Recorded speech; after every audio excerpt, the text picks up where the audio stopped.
Good evening, friends, and welcome to our Good Friday service here at Holland UCC.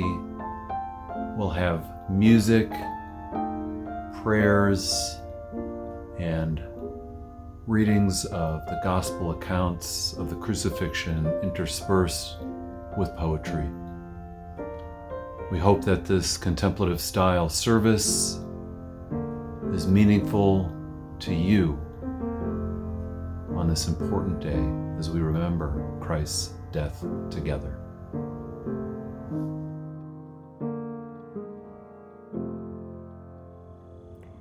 Ever-present God, on this Good Friday night, our whole world is engulfed in shadows as we remember the story of Jesus' death.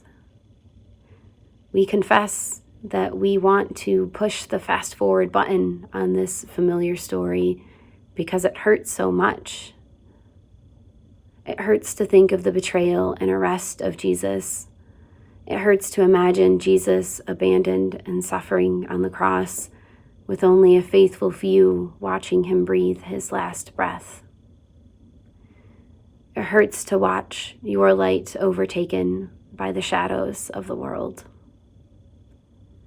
But we must find our place in this crucifixion story and feel the pain that is there.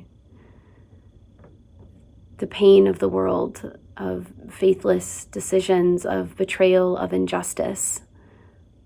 Jesus entered that pain out of faithfulness to you and to us, to witness to the truth that is justice, wholeness, and love.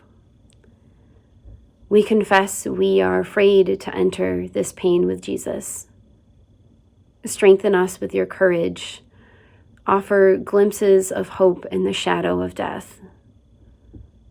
Let us know you are present with us here in this moment of pain, now as always.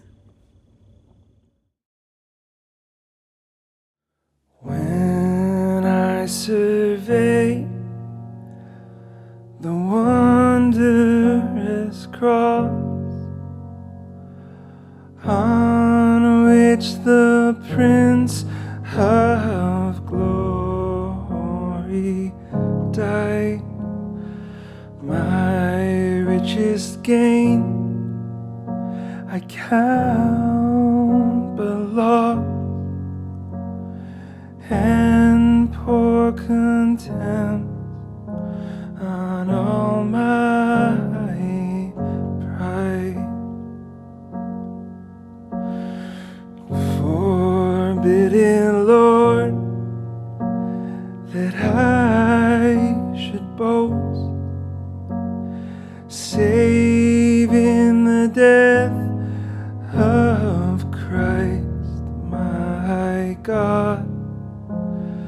All the vain things that charm me most, I sacrifice them to his blood,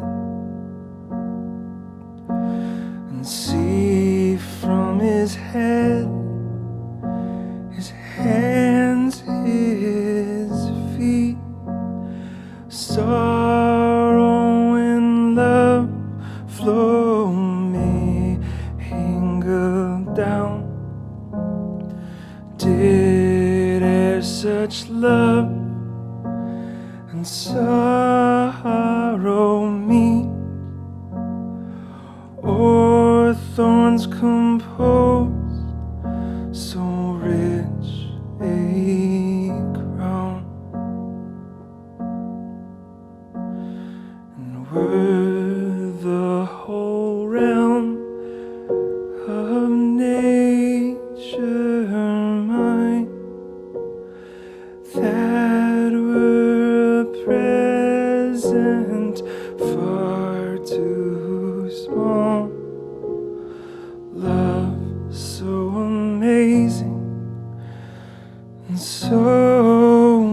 divine demands my soul, my life, my all.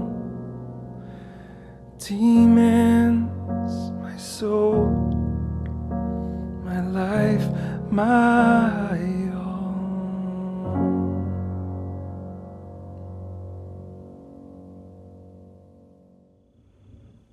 Beloved followers of Jesus, it is okay to feel hurt and uncomfortable as you enter into this story and imagine your place in it. Know that God meets you in the story with comfort as well as challenge, with courage as well as love.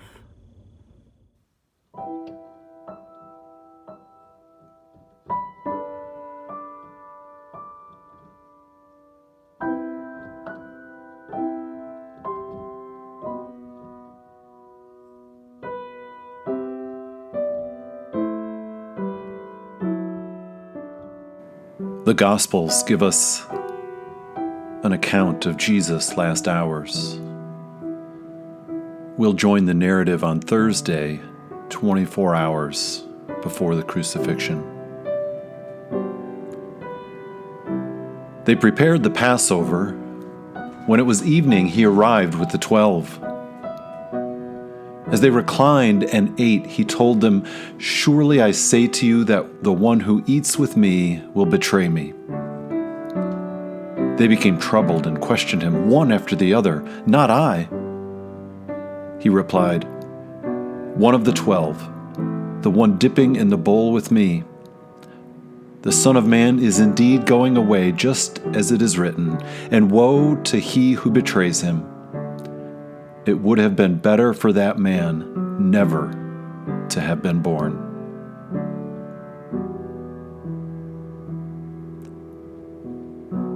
Later, after they had sung a hymn, they left, heading toward the Mount of Olives. He said, "All of you will stumble, as it is written." Peter responded, "Even if all stumble, not I." The Master replied, "Surely I say to you that on this very night, before the cock crows twice, you will disown me 3 times.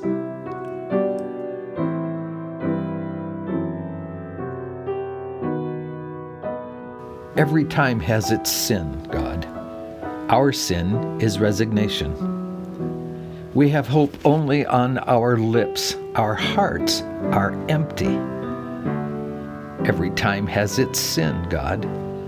Our sin is short-windedness. We do not understand that the fight for our children and grandchildren with our children and grandchildren goes on. The air has gone out of us. We can no longer breathe easily. Every time has its sin, God. Our sin is fear. We submit to the pressure that comes from above. Independence, self-confidence, and trust in God have departed from us. On the cross of Christ, your lack of courage became faith, your loneliness, love, your resignation, hope.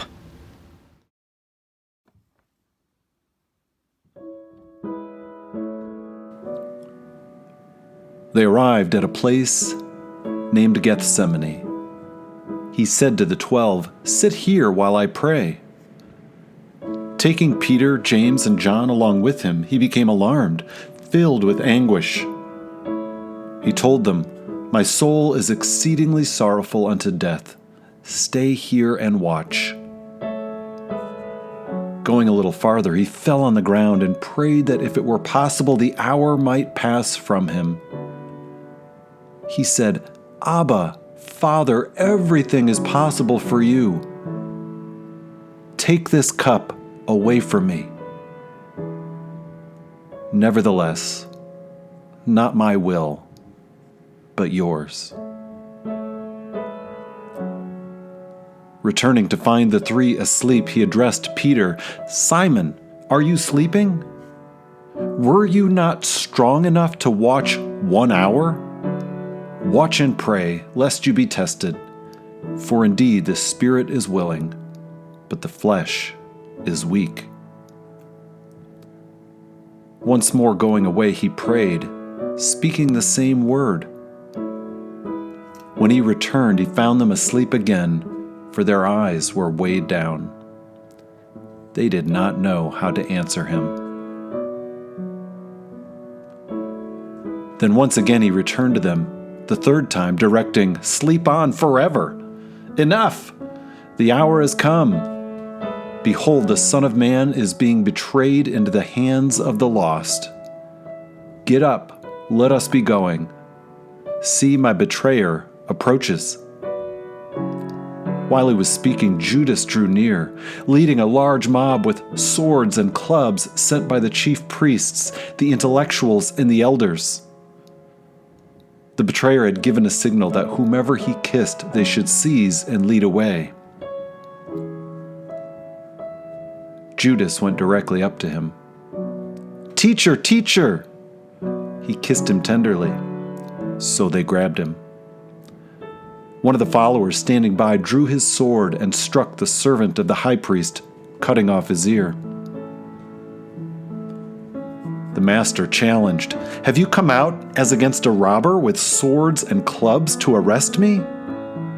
I was with you every day teaching in the temple, but you did not seize me." However, the script must be fulfilled. At this, those with him abandoned him and fled.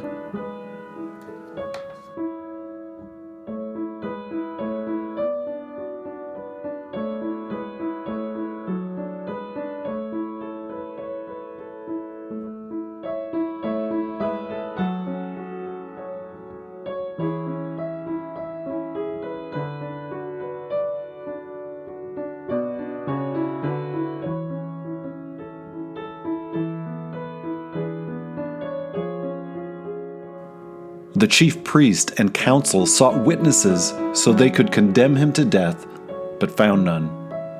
Many lied about him, however, their testimonies did not agree. The high priest stood up to question him directly. "Do you answer nothing? What about these men's testimony against you?" But he remained silent. So the high priest asked him again, "You are the Christ, Son of the Blessed?" He answered, "I am." Then the high priest, tearing his clothes, proclaimed, "What further need of witnesses do we have? You have heard the blasphemy." They all condemned him as deserving death. Then some began to spit on him, cover his face, and beat him. They urged him, "Prophesy." The attendants struck him.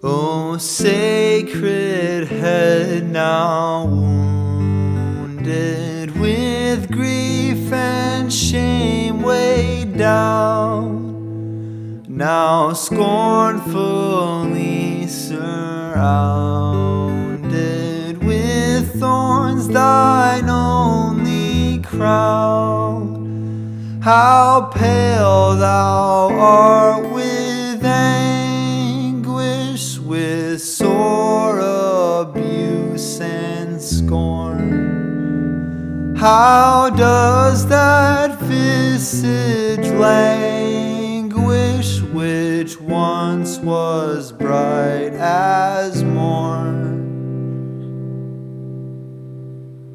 What thou, my Lord, hast suffered, 'twas all for sinners' gain. Mine was the transgression, but thine the debt deadly pain.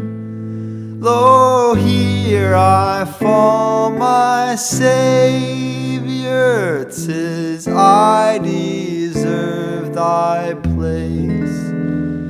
Look on me with thy favor, vouchsafe to me thy grace.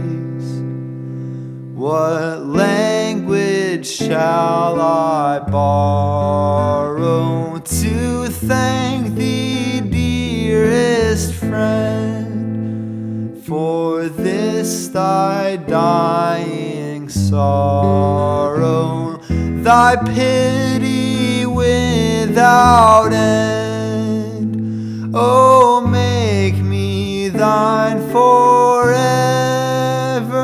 and should I fainting be, Lord, let me never, never outlive my love for thee.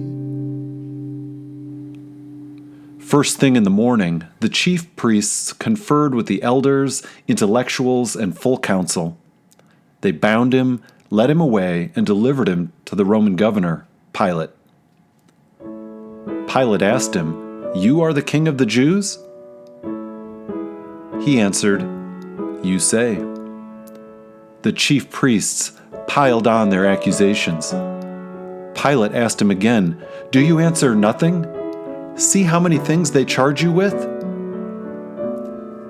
He still answered nothing. Pilate was in awe. At the Passover festival, Pilate was accustomed to releasing one prisoner to them, whomever they requested.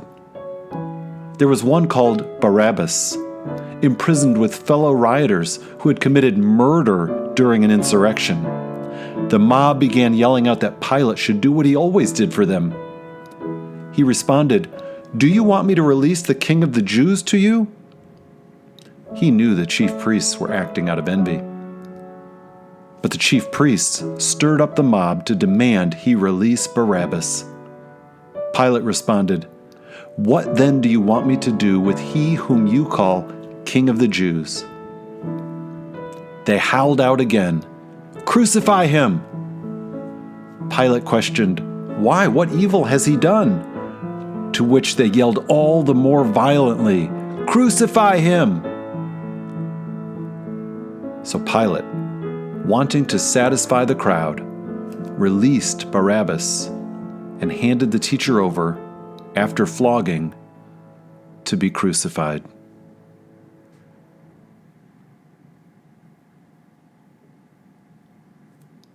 They had hit Reuben with the high beams, had blinded him so that the van he was driving, full of Mexicans going to pick tomatoes, would have to stop.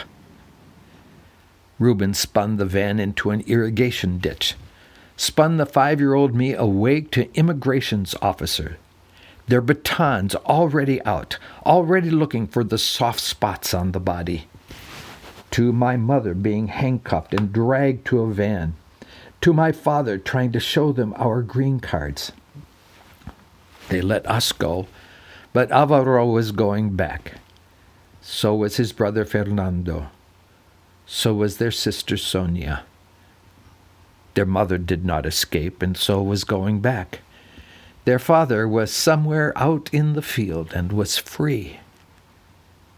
There were no great truths revealed to me then, no wisdom given to me by anyone. I was a child who had seen what a piece of polished wood could do to a face, who had seen his father about to lose the one he loved, who had lost some friends who would never return, who, later that morning, bent to the earth and went to work.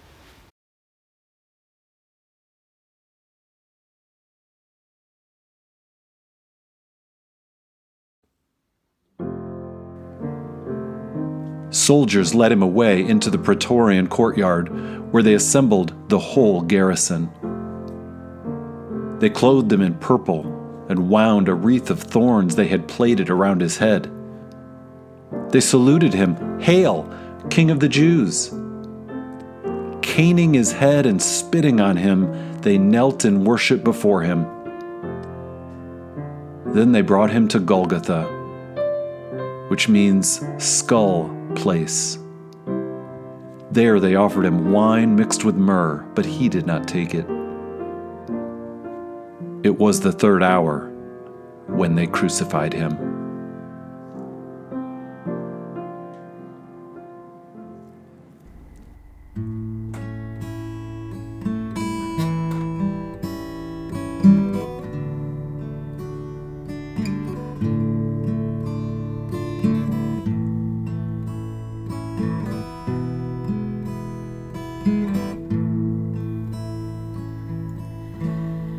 Were you there when they crucified my Lord?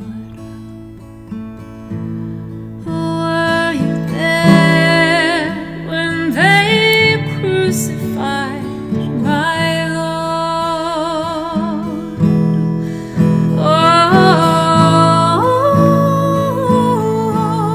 Oh, sometimes it causes me to tremble, tremble, tremble.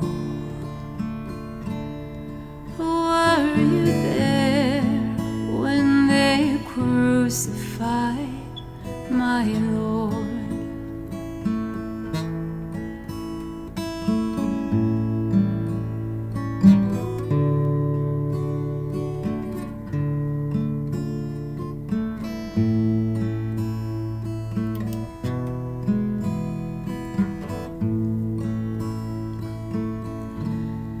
Were you there when they nailed him to the tree?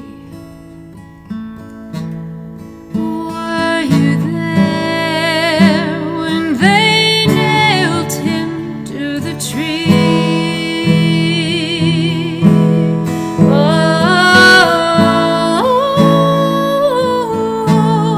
Oh, sometimes it causes me to tremble, tremble, tremble.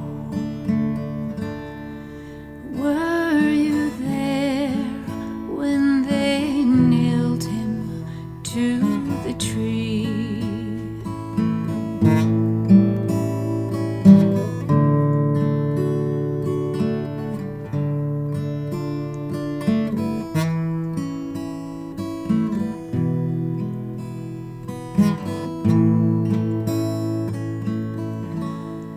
Were you there when they laid him in the tomb?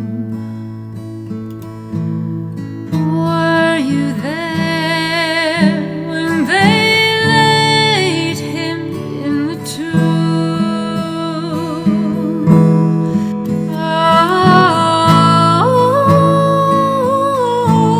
Oh, sometimes it causes me to tremble, tremble, tremble. Were you there when they laid him in the tomb? Were you there? Were you there?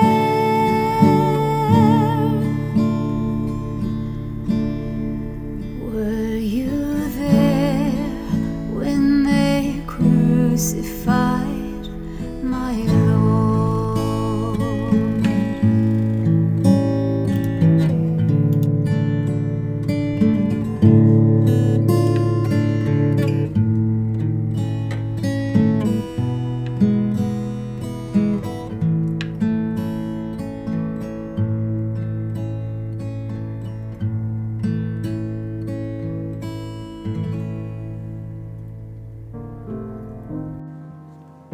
those who passed by vilified him, shaking their heads and mocking. "Aha! You who destroy the temple and rebuild it in 3 days, save yourself! Come down from the cross!" Likewise, the chief priests scorned him among themselves and the intellectuals. He saved others, himself he cannot save. Let the Christ, King of Israel, come down from the cross so that we may see and believe. Even those crucified with him jeered at him. The land itself abandons the rules it has followed for centuries. Cloudless, the sky fills with bones. But here below, in the empire of punishment, one man lives a wide-eyed vigil, conscious. At a certain point, the nails are nothing. It is the forgotten act of breathing that betrays the living, his own melting weight in Earth's unavoidable downward pull, the warm sounds of wooden wheels on rocks, the curses spat at anyone listening. These are the scriptures of an execution. This is how the world winces, stunned by its own certainty. The body sways to the beat of stopped breath.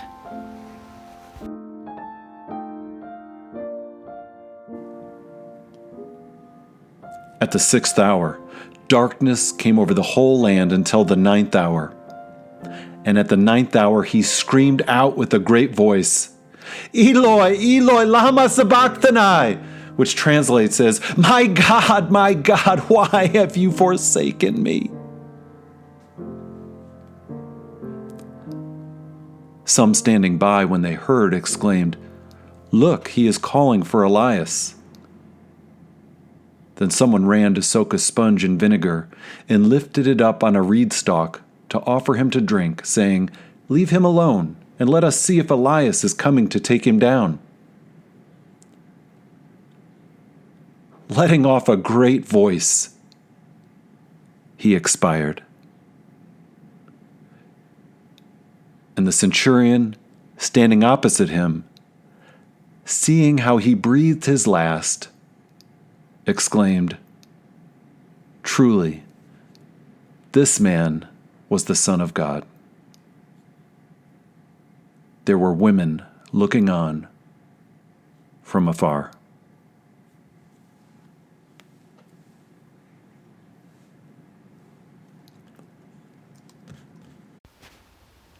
Who crucified Jesus? Surely not I. No one did. No one, no disciple, no priest, no bystander, no pilot, no soldier, no Jew, no one. Who crucified him with nails paid for by everyone's taxes? We all did. We all do. Who held slaves? Who failed to bring forth justice? Surely not I. Yes, we are all guilty. Guilty of sins we can't prevent. The food you eat, the fuel you use, even the most generous act links with another's pain. To be part of the living web is to cause death and suffering. For all of this, we are absolutely guilty and in chronic, denied grief. And for all this, we are absolutely forgiven. This is the hard, awful, absolute good news.